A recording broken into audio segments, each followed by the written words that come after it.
15 अगस्त में prime minister साहब जैसे आज रेलवे का तोहफा दिया है, जम्मू कश्मीर को एक स्टेट का दर्जा देंगे और स्टेट का दर्जा आने से जो चीजें डबल पावर चल रहा है, जो दो पावर सेंटर चल रहे हैं, वो खत्म होंगे और एक अच्छी एक ही सरकार होगी और सरकार सही फैसले कर पाएगी।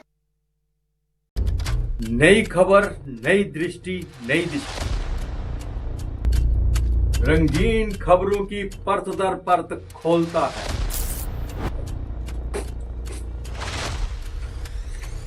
खुला बयान करता है पीछे की कहानी। जुड़े रहे एपीजी न्यूज के साथ।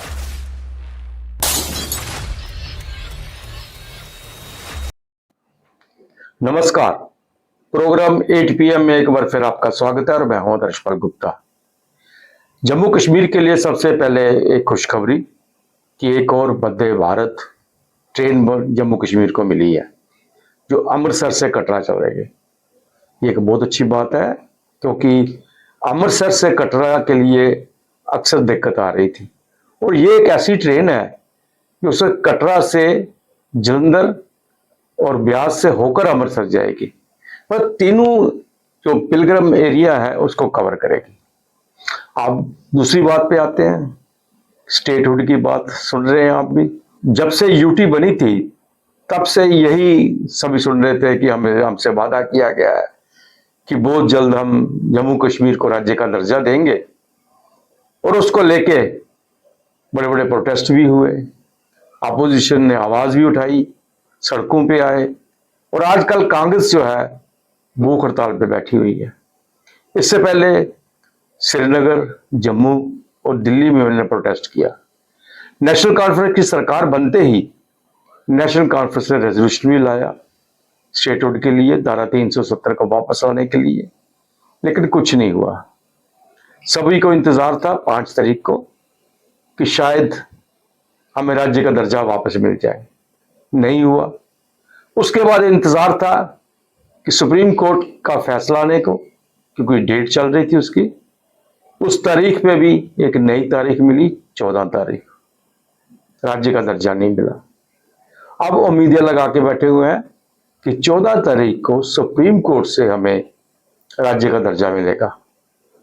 और कल जम्मू कश्मीर के deputy chief minister Surendra Choudhary ने भी यह कहा है कि हमें उम्मीद 15 तारीख को घोषणा हो सकती है, जम्मू कश्मीर का राज्य का दर्जा दिया जाएगा। लेकिन अब सोचने वाली बात यह है कि अभी तक जम्मू कश्मीर को राज्य का दर्जा क्यों नहीं मिला, जबकि प्रधानमंत्री जी ने कहा था कि वक्त आने पर हम जम्मू कश्मीर को राज्य का दर्जा देंगे।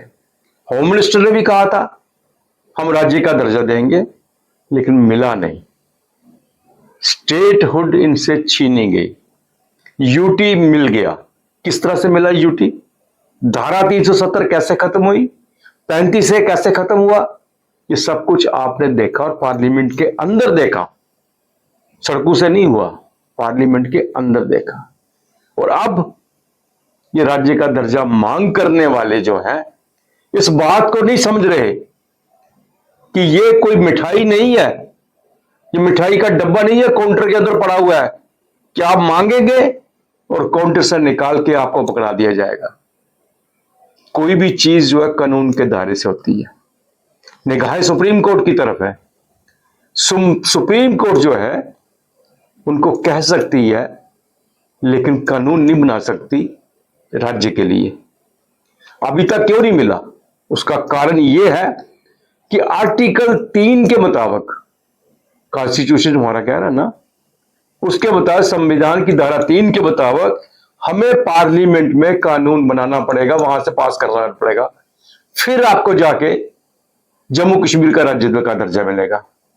और वहां पे आज तक ना तो नेशनल कॉन्फ्रेंस ने, ना कांग्रेस ने, ना इनके किसी गठबंधन ने ऐसा कोई बिल पेश किया है। वहां बिल पेश होगा, उस पर चर्चा होगी और उसके बाद उसको जम्मू कश्मीर असेंबली में भेजा जाएगा ताकि राज्य का दर्जा दिया जाए, उससे पूछा जाएगा। वो दूसरी बात है कि जम्मू कश्मीर की असेंबली क्या कहती है, उसे पार्लियामेंट मानता है या नहीं मानता, वो अलग विषय है। लेकिन इसे पाने के लिए एक बिल का लाना बहुत जरूरी है। भूख हड़ताल पे बैठे हुए हैं, प्रोटेस्ट कर रहे हैं, भाषण दे रहे हैं, लेकिन किसी भी पार्टी ने भी और इस बिल को आज तक पार्लियामेंट नहीं लाया। तो फिर किस तरह से आप उम्मीद लगा के बैठे हैं हमें राज्य का दर्जा मिलेगा? और दूसरी तरफ जब ये बार बार कहा जाता है कि यहाँ के हालात जब सुधरेंगे, जब समय आएगा तो हम राज्य का दर्जा दे देंगे, आज भी जगह जगह पे एनकाउंटर हो रहे हैं। क्या कम है ये केंद्र सरकार के लिए सोचना कि अभी भी हालात जम्मू कश्मीर के सुधरे नहीं है? ऑपरेशन सिंदूर जो अभी तक चल रहा है, खत्म नहीं हुआ, क्या ये उनके लिए काफी नहीं है? उनके पास एक नहीं 50 तर्क हैं आपको राज्य का दर्जा ना देने के लिए, लेकिन आपके पास जो है, जो आपके हाथ में है, उसका तो आपने कोई लाभ नहीं उठाया। थोड़े दिन रह गया पार्लियामेंट में, अभी तक किसी ने बिल पेश नहीं किया, और जब तक बिल पेश नहीं होगा, उस पर चर्चा नहीं होगी, तो आपको और जम्मू कश्मीर को राज्य का दर्जा नहीं मिल सकता। ये बात सबको समझ लेनी चाहिए। ये सिर्फ एक राजनीति चाल है, सिर्फ राजनीतिक रोटियां सेकने के लिए पॉलिटिकल पार्टी जो सड़कों पे आ रही है, भूख हड़ताल रख रही है, मोर्चे ले रही है और लोगों को डिस्टर्ब कर रही है, उनको बजाय इन चीजों के जो कॉन्स्टिट्यूशन कहता है, ये नहीं है कि वहां को पढ़े लिखे नहीं है, बड़े बड़े वकील हैं, एडवोकेट्स हैं, इनके पास है, सुप्रीम कोर्ट के भी वकील हैं। फिर ये हमारे डिप्टी सीएम, उनको उसको क्या पता है कि राज्य का दर्जा किस तरह मिलेगा और किस तरह से 15 तारीख को जम्मू कश्मीर का राज्य का दर्जा मिलेगा? केंद्र में अगर सरकार चाहेगी, अपना भी बिल, अपनी तरफ से बिल ला सकते हैं, उसको पास भी करवा सकते हैं, और इसमें कोई कॉन्स्टिट्यूशनल अमेंडमेंट नहीं करना है। सिंपल मेजॉरिटी से ही बिल लाके पास करवा के आपको यूटी से राज्य का दर्जा दिया जाएगा। लेकिन ऐसा हो नहीं पा रहा। या तो अनजान है या जानबूझकर लोगों को अनजान बना रहे हैं। देखते हैं 14 को भी और 15 को भी क्या सामने आता है, लेकिन उम्मीद कम ही रखिएगा। नमस्कार। Hello everyone. SR College of Competitions has been guiding civil services aspirants for the last 25 years with consistently strong result and a track record of successful candidates.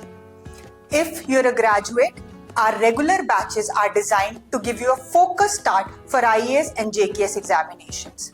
अगर आप कॉलेज में हैं, हमारे foundation batch will help you build the right base from the beginning. Our course offers complete syllabus coverage, prelims plus mains, GS paper 1 to 4, essay and CSAT. We have experienced UPSC and JKS faculties.